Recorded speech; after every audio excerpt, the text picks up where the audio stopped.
Olá pessoal, sejam muito bem-vindos ao meu canal e hoje teremos mais um vídeo de análise e dessa vez o filme é Matrix, um filme que não só marcou a minha juventude, mas toda uma geração e que se tornou ainda mais significativo porque em 2020 a gente teve a notícia que Matrix é uma alegoria trans.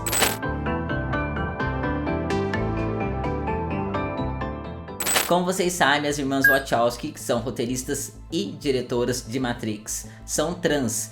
A Lana se revelou trans em 2012 e a Lily em 2016. Pelo que eu li, a imprensa, antes mesmo da Lana se declarar, já estava especulando sobre isso, né? Já estava acontecendo alguns rumores desde que o terceiro filme foi lançado. E aí, uma vez que as irmãs tornaram isso público, muitas pessoas trans começaram a identificar elementos, alguns traços e a ler Matrix sob uma ótica trans. Isso antes mesmo de qualquer posicionamento das irmãs. Por fim, no 21º aniversário de Matrix em 2020, a Lily confirma que Matrix é de fato uma alegoria trans. I'm glad that it has gotten out. You know, that was the original intention, but the world wasn't quite ready. The corporate world wasn't ready for it, so. Nesse mesmo vídeo, a Lily conta, né, que na época elas não tinham necessariamente o vocabulário para falar sobre isso, né? E ela não sabe o quanto da transgeneridade dela pode ter influenciado na hora de escrever o filme. I don't know how present my transness was in the background of my brain as we were writing it. Então, eu vou levar vocês comigo pra gente explorar o que há de trans em Matrix. Isso no primeiro filme, embora eu mencione alguns outros, eu não vou entrar de fato neles. E aí eu vou fazer assim, a gente vai ver a história do filme e a história do Neo, né, de modo resumido. E aí enquanto eu conto a história, eu vou estabelecendo alguns paralelos com a questão trans e também vou destacar alguns elementos chaves, alguns simbolismos que podem ser lidos a partir dessa ótica trans, certo? Então, bora!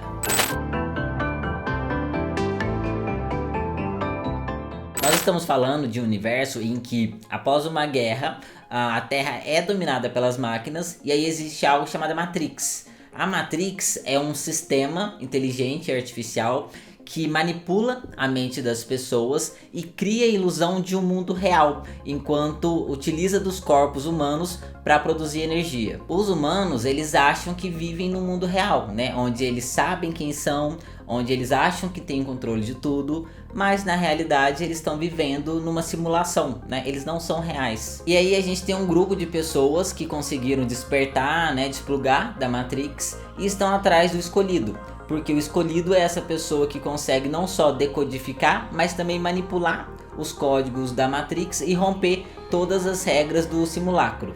E essa pessoa teria condições de enfim encerrar essa guerra entre humanos e máquinas. E aí basicamente essa é a sinopse, né, a história do primeiro filme que também guia os demais.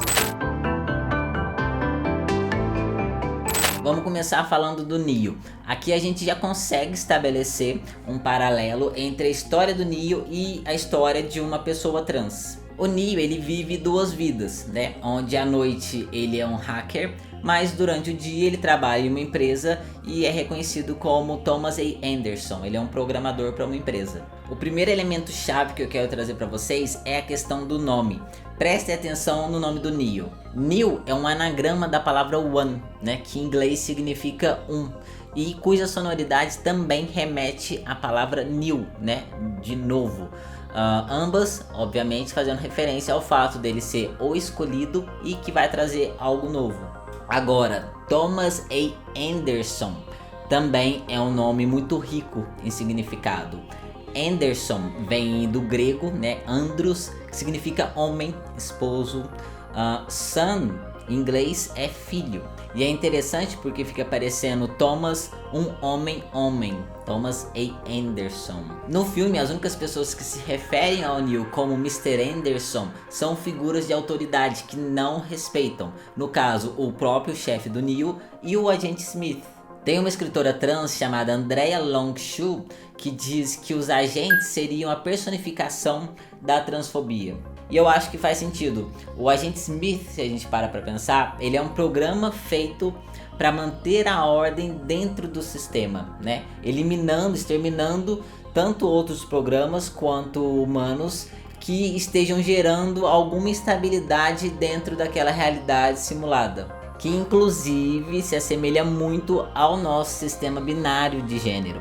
A gente tem uma teórica, né, Judith Butler, que provavelmente vocês já ouviram falar, que tem um trecho no livro dela que ela fala assim: o gênero é a estilização repetida do corpo, um conjunto de atos repetidos no interior de uma estrutura reguladora altamente rígida, a qual se cristaliza no tempo para produzir a aparência de uma substância, de uma classe natural de ser.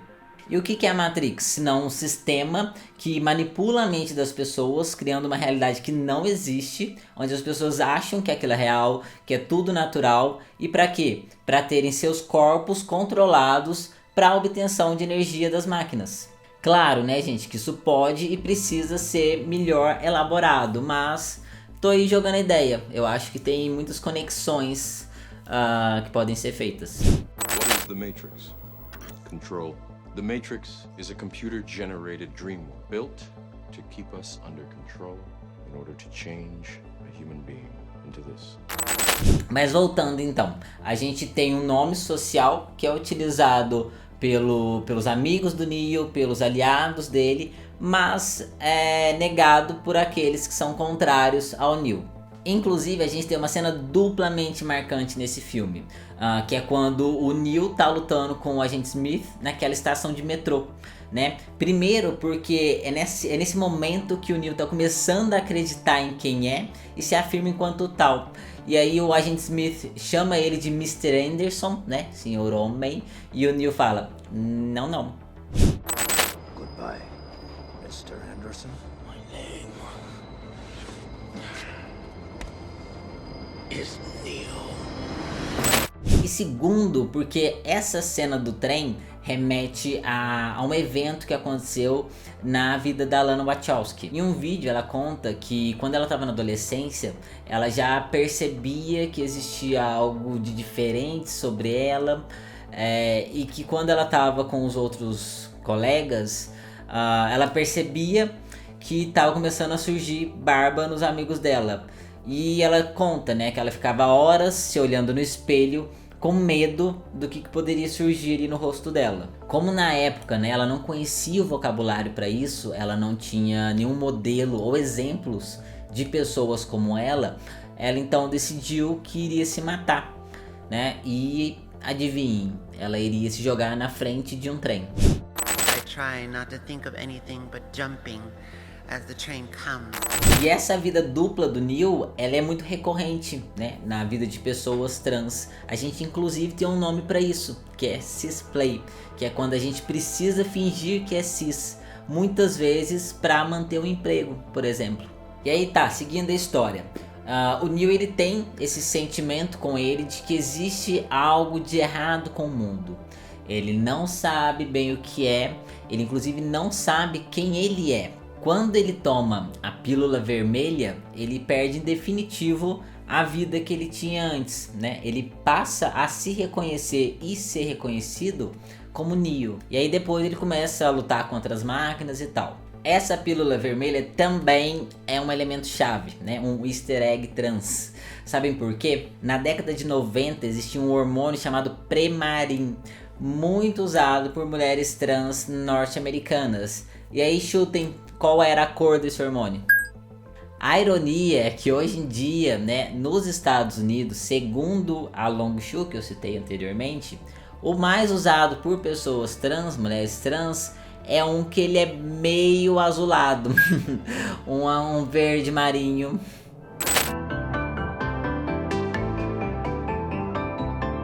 Nós também temos a questão da personagem Switch, que em inglês, né, pode ser traduzido como troca. Já é sabido há muito tempo que a atriz que fez essa personagem, na época tinha feito um teste para ser metade do papel, né? Porque esse personagem originalmente tinha sido planejado para ser interpretado por um ator e uma atriz andrógenos, né? Essa informação inclusive está no IMDb. No vídeo que a Lily fez pra Netflix, ela menciona essa personagem e fala, né, como que ela representava esse desejo de transformação. No mundo real, a Sweet seria feita por um homem e na Matrix por uma mulher, o que faria dela uma personagem trans, né? Só que a Warner Bros não aceitou e aí elas tiveram que mudar isso, mas elas deixaram uma pista na cena final. Not like this. Not like this.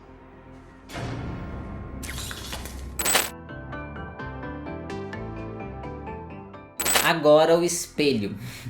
Essa é mais uma piada interna, porque quem me acompanha aqui e assiste as minhas análises de filmes sabe que praticamente todo filme trans tem uma cena do espelho, né? É um clássico cinematográfico nosso. E Matrix, como um bom filme trans que é, não poderia não ter a cena do espelho. Eu ainda quero fazer, gente, um vídeo só sobre cenas do espelho.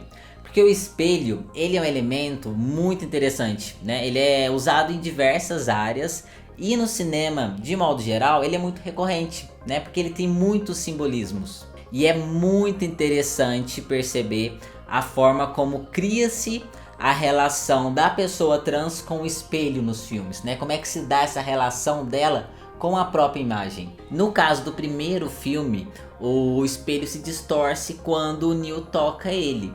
Nesse momento, né, isso tem a ver com a distorção da realidade que era vivida ali e do acesso do Neo à verdade. What if you were unable to wake from that dream? How would you know the difference between the dream world and the real world? No quarto filme, para quem já assistiu, não vou dar nenhum spoiler, mas eu vou mostrar algumas imagens. Os espelhos têm outros simbolismos sendo trazidos, né? Os espelhos são usados várias vezes. Aqui os espelhos são hackeáveis, né? Eles se tornam portais para os personagens navegarem pela Matrix. E é onde também eles procuram por falhas, né? Por erros.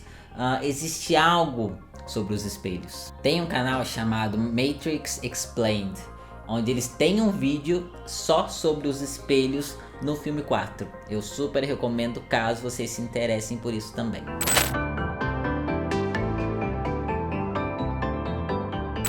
Por fim, o filme se encerra com o Neo falando, né, como que seria um mundo sem a Matrix, que seria um mundo sem regras e controles, sem fronteiras ou limites, seria um mundo onde a gente poderia ser quem quiséssemos. E conforme a câmera vai se aproximando, existe um foco nas letras M e F, que no caso remeteriam ao binarismo de gênero, né, feminino e masculino.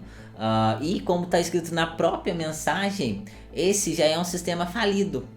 Tanto é que a câmera vai para além deles, para além desse binário e vai embora. A world without rules and controls, without borders or boundaries. A world where anything is possible. Para quem não é trans ou é alienado em relação a isso, eu imagino que a maioria das coisas mencionadas aqui não façam sentido. É tipo, não, estão forçando a barra, estão vendo coisa onde não tem. Primeiro que a gente não tá vendo nada, as próprias criadoras falaram. Segundo, que pra gente que é da comunidade, conhece os códigos, muitas coisas fazem sentido, realmente. A própria Lana falou, né, que houve intenções, né, que ela não sabe até que ponto a transgeneridade dela pode ter influenciado na hora de escrever o roteiro. E terceiro, que toda obra está sujeita a várias leituras e interpretações. E Matrix, em especial, é uma obra que dá muita brecha para isso. Afinal, há várias referências e simbolismos que nos permitem fazer isso. Apoia-se. Esse vídeo foi trazido a vocês graças às pessoas que me apoiam no Apoia-se. Caso aprecie meu trabalho, considere contribuir. Saiba mais no link na descrição. É isso, galera. Espero que vocês tenham gostado. Muito obrigado pelo tempo de vocês e muito obrigado por terem assistido. Até o próximo vídeo. I know you're out there. I can feel you now. I know that you're afraid. You're afraid of us. You're afraid of change.